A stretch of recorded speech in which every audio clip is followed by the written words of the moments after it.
Oh, bakit tayo bumalik to sa bubong? Kasi nga masakit yung matapilok eh. Ang klaro-klaro ng usapan natin. Sa beach house tayo. Oo nga, no. Diba? Pinapagulo nyo. Pinapagulo Hindi kasi nung naglamay kasi kami, dapat nadali namin kapit tsaka yung empanada galing kay Lamang Roger. Ikaw ba ang Dapat kami yun eh, kami ang may usapan. Ikaw pupunta sa Tagaytay. Bukas. Hindi, kailangan bago ka makarating dun. Sabi magbabayad ka muna daw, 3 gigs, no?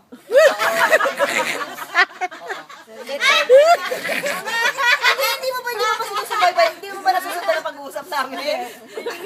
Hindi, nanalo ang Miami no, nanalo. Nanalo nun eh, nung bago sila pumunta nun ng Baguio. Hindi ba sila nagsuntukan? Hindi, kasi may toll gate.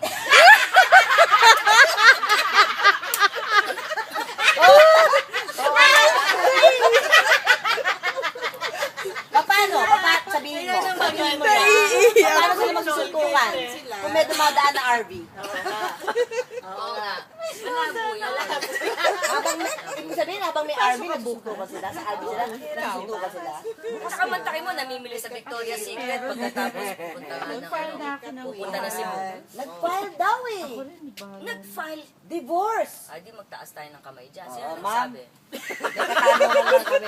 Ano ang Yung bang pag-uusap namin dahil malalagyan ng bubong yung kanyang banyo? Yung pacho. Yung patio. Yung pacho. ano ba ang suggestion? Anong suggestion? Humingi ka ng suggestion sa mga... Dapat ba nadaling ko sa emergency o Committee. ano na lang? Committee natin yan, Sa Jen. bahay na lang. Ay, walang kwentang teacher to.